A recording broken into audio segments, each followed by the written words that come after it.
Hey, what's up everyone? So today's video I want to talk about the 50-year mortgage that has been proposed by Trump. So first of all, it is not a done deal. You cannot go out now and get a 50-year mortgage. This is just an idea that they're considering. So all this is just preliminary talk and it's not a done deal. But there are some pros and cons like everything, and I want to talk about some of those pros and cons to the 50-year mortgage if it does actually become a product that buyers can go out and choose to buy. Okay, so first of all, they're trying to do this because of the affordability issue, or how unaffordable houses have become.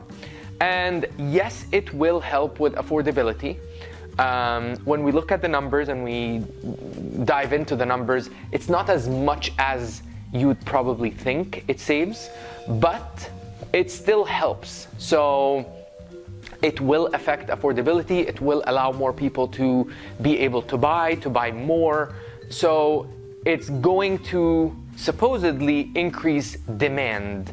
And with that, some people are expecting the prices to go up, and go up a lot, because there's going to be a lot more demand. So we're going to kind of wait and see how that plays out, but it's going to allow more people to be able to get mortgages. Now, well, before we jump into the numbers, on the other side, it's going to be more interest. You're going to accumulate equity much slower than you currently would be in a 30-year or a 15-year mortgage.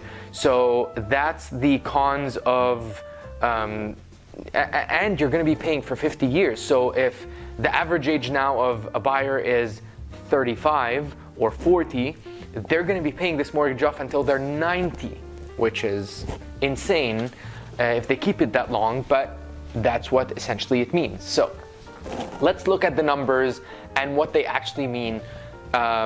Hypothetical example, $1 million home, 20% down payment, 6% interest rate for both 30-year and 50-year. So your payment on a 30-year with these things would be $4,796. The total interest paid throughout the life of the loan would be $926,705. Okay? Now, let's look at the 50-year numbers. Instead of $4,796, your payment would be $4,211.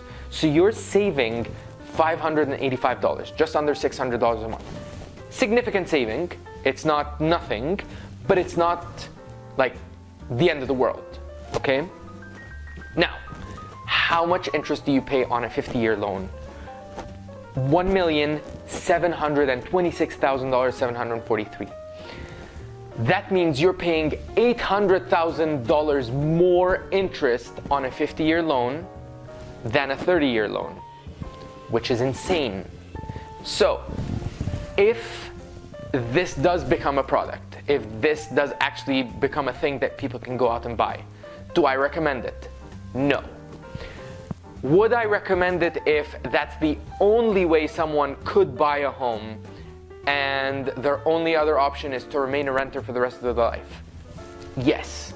But if you have an option to buy something smaller or buy something different to where you could qualify for a 30-year loan, I would definitely recommend that, because you are accumulating more equity quicker, paying less taxes, and your payment is gonna be a bit more, but it's not like the end of the world.